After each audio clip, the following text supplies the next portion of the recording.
Thank you very much, Mr. Chairman. You know, the computer has been mastered by, in this case, the airlines, but a lot of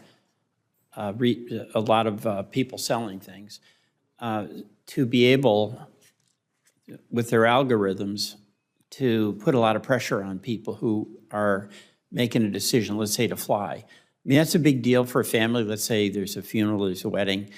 They want to fly, or they're making a decision about whether to go to a place or even take a vacation, and they start to look at what the price is. And the question really is, if you get the upfront price, that family can make a decision based on their budget before they get totally emotionally committed to doing it. And a lot of people will say, oh, I can afford this, and then they'll get into it. And then as the fees pile up, they suddenly find themselves in a different place with a lot of anxiety. You know, there's a question here, not just about transparency, but the time of transparency. When does the person be told very concretely and specifically what the total cost will be? Which is really kind of a policy question, but my sense from talking to consumers is they'd like to know that sooner rather than later. I'll ask both of you to comment on that.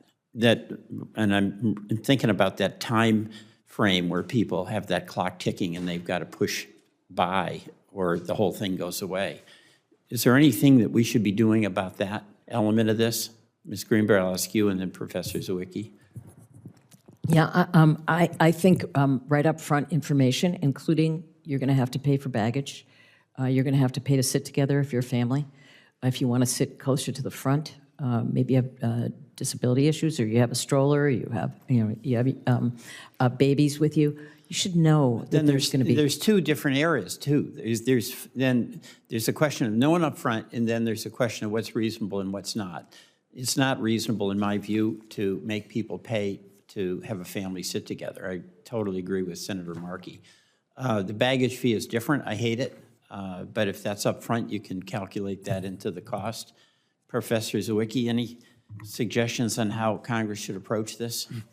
Yeah, I'll say two things, which is first, I'll amplify that point. As I said, whenever possible, I fly Southwest simply because it's easier, right? I know I can worry about my bags later. If my plans change, I can change my plans. So there is some competition there. And as I said, I think people understand what's going on with bags, and there could be people who are affected more or less.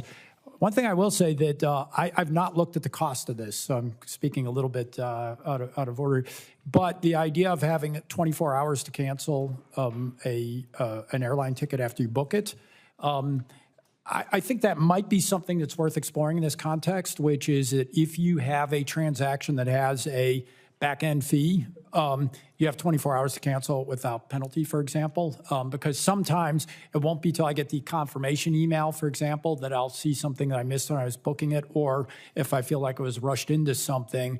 If there's some way in which people could have, say, 24 hours like you can with an airplane ticket to be able to cancel the transaction.